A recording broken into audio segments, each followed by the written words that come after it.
What does a teacher sound like when they are being heroic? You're about to find out.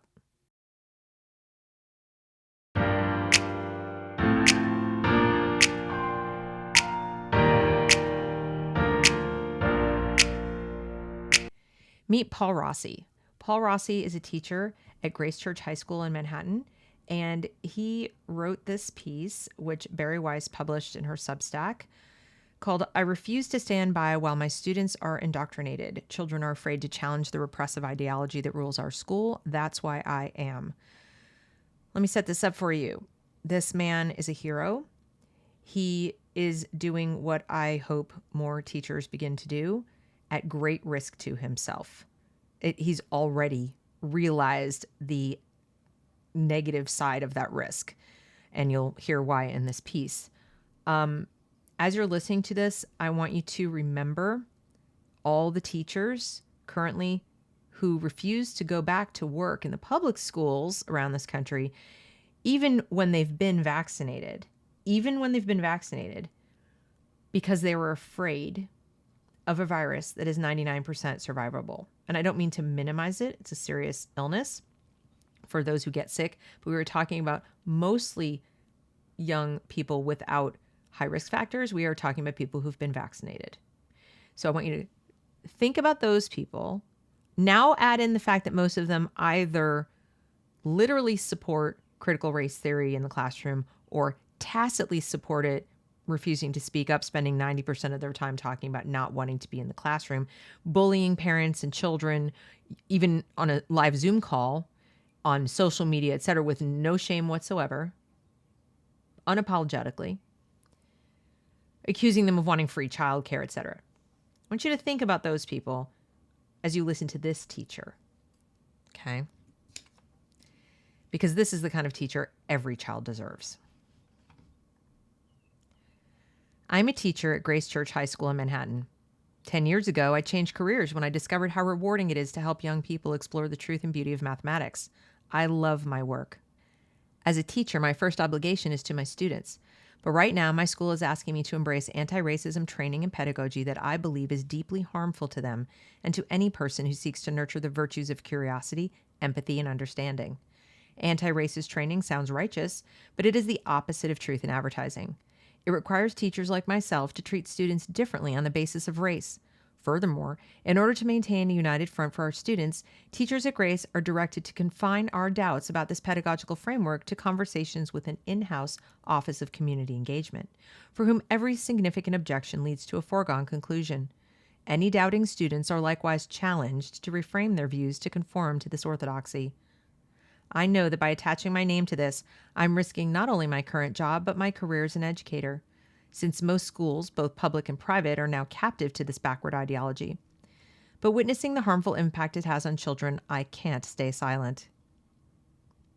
My school, like so many others, induces students via shame and sophistry to identify primarily with their race before their individual identities are fully formed.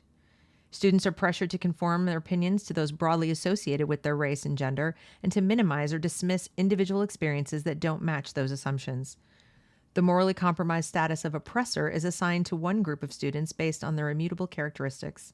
In the meantime, dependency, resentment, and moral superiority are cultivated in students considered oppressed. All of this is done in the name of equity, but it is the opposite of fair. In reality, all of this reinforces the worst impulses we have as human beings, our tendency toward tribalism and sectarianism, that a truly liberal education is meant to transcend. Recently, I raised questions about this ideology at a mandatory whites-only student and faculty Zoom meeting. Such racially segregated sessions are now commonplace at my school. It was a bait-and-switch, self-care seminar that labeled objectivity, individualism, fear of open conflict, and even right to comfort as characteristics of white supremacy. I doubted that these human attributes, many of them virtues reframed as vices, should be racialized in this way. In the Zoom chat, I also questioned whether one must define oneself in terms of racial identity at all. My goal was to model for my students that they should feel safe to question ideological assertions if they felt moved to do so. It seemed like my questions broke the ice. Students and even a few teachers offered a broad range of questions and observations. Many students said it was a more productive and substantive discussion than they expected. However, When my questions were shared outside this forum, violating the school norm of confidentiality, I was informed by the head of the high school that my philosophical challenges had caused harm to students, given that these topics were life and death matters about people's flesh and blood and bone. I was reprimanded for acting like an independent agent of a set of principles or ideas or beliefs, and I was told that by doing so I failed to serve the greater good and the higher truth. He further informed me that I had created dissonance for vulnerable and unformed thinkers and neurological disturbance in students' beings and systems. The school's director of studies added that my remarks could even constitute harassment. A few days later, the head of school ordered all high school advisors to read a public reprimand of my conduct out loud to every student in the school. It was a surreal experience, walking the halls alone and hearing the words emitting from each classroom. Events from last week compel us to underscore some aspects of our mission and share some thoughts about our community, the statement began. At independent schools with their history of predominantly white populations, racism colludes with other forms of bias, sexism, classism, ableism, and so much more to undermine our stated ideals, and we must work hard to undo this history. Students from low-income families experience culture shock at our school. Racist incidents happen, and bias can influence relationships, all true. But addressing such problems with a call to undo history lacks any kind of limiting principle and pairs any allegation of bigotry with a priori guilt. My own contract for next year requires me to participate in restorative practices designed by the Office of Community Engagement in order to heal my relationships with the students of color and other students in my classes. The details of these practices remain unspecified until I agree to sign.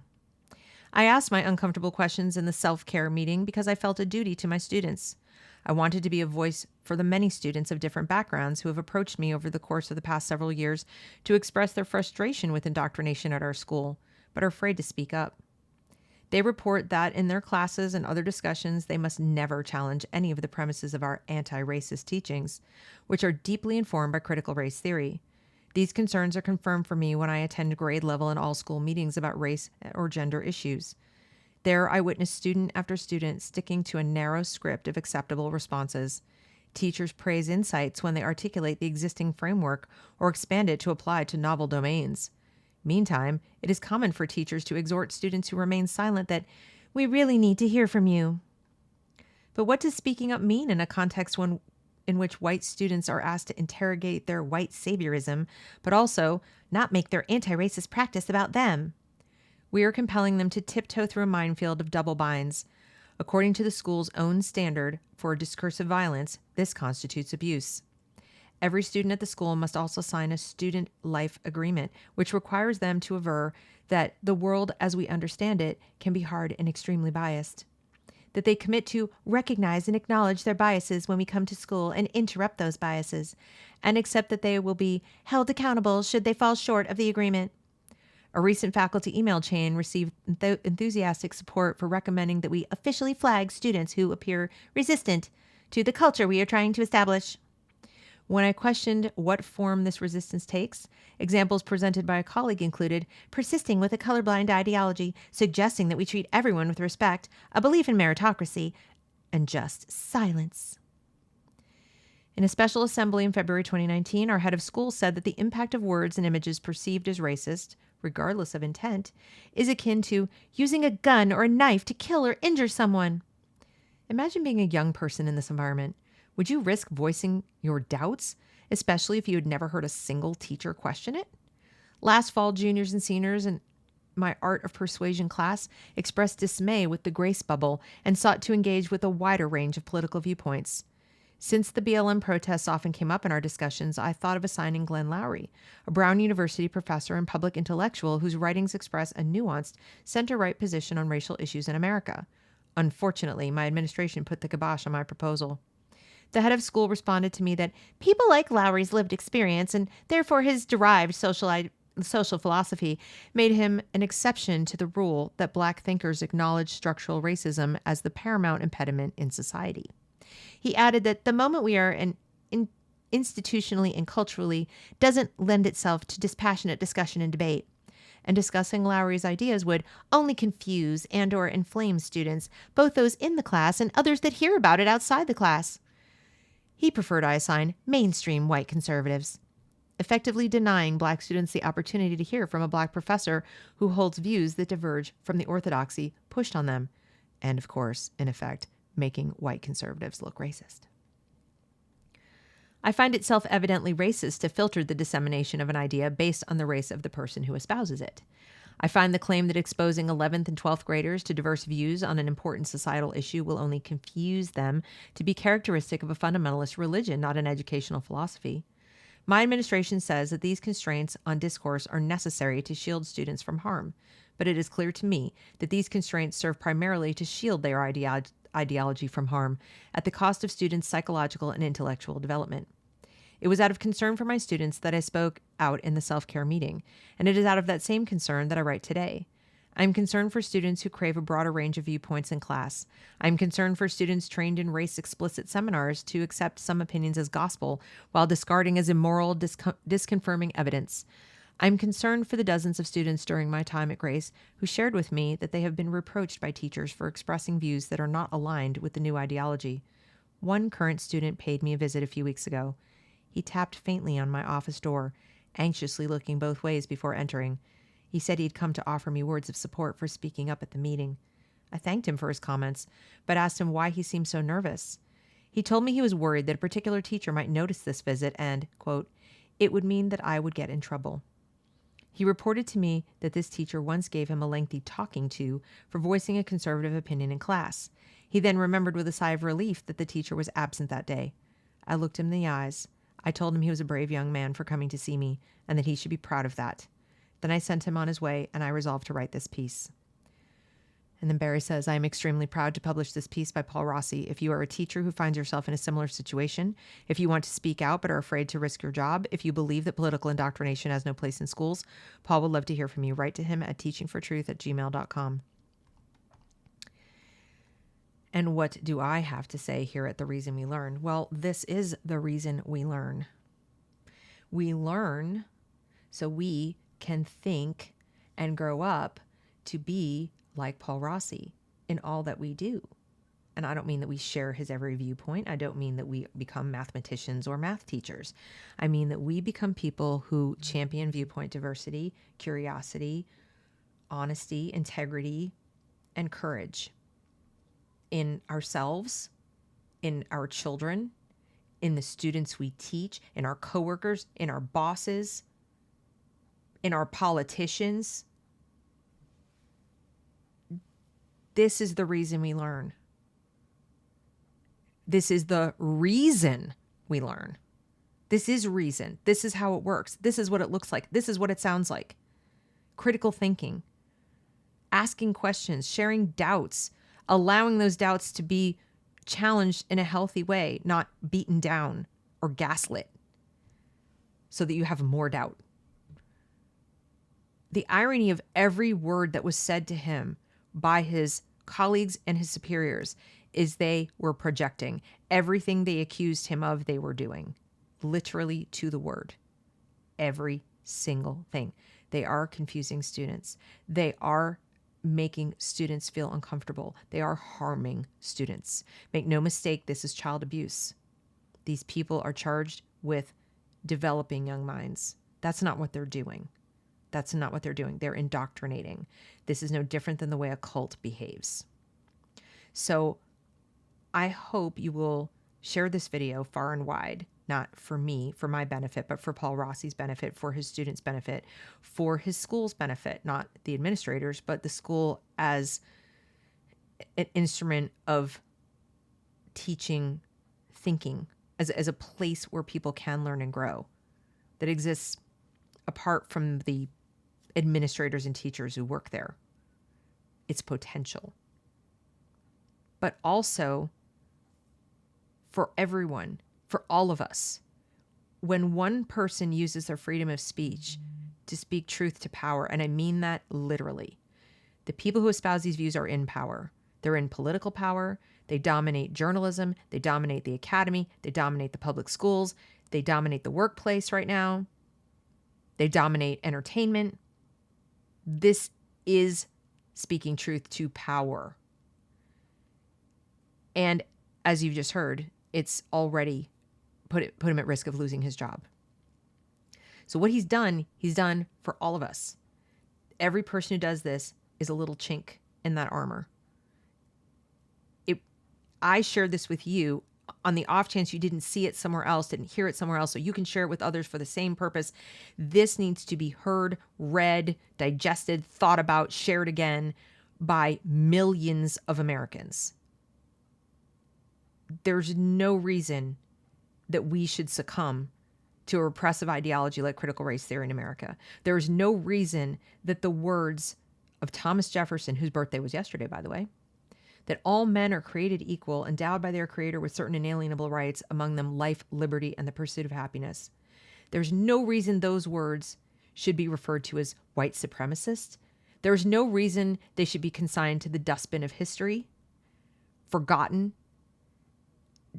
lied about, dismissed, and even more importantly, the subsequent document, the Constitution, based on the ideals represented in the Declaration of Independence, the Bill of Rights that enshrines those liberties, those inalienable rights, is supposed to be the law of the land.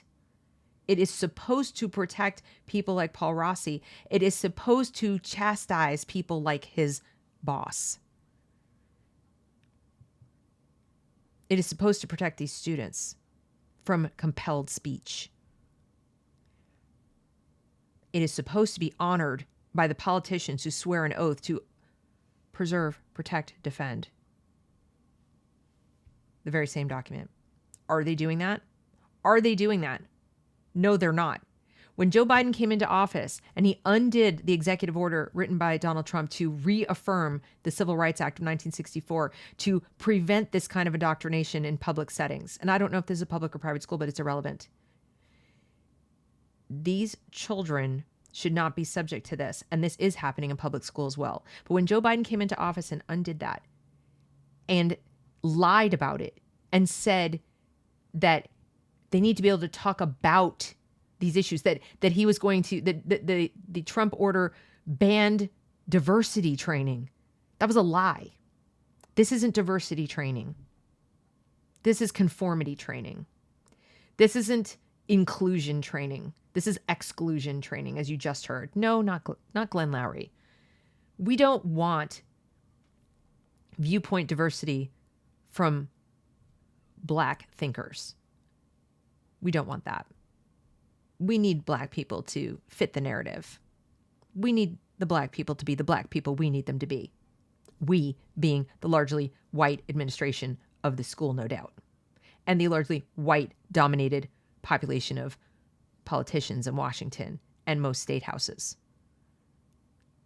That's who's turning a blind eye to this. So when you hear people talk about systemic racism, institutional racism, structural racism, etc., guess what? The irony is the people yammering on loudest about it are the ones doing it. Because what else do you call saying no to Glenn Loury? Because he's Black. What else do you call critical race theory at all?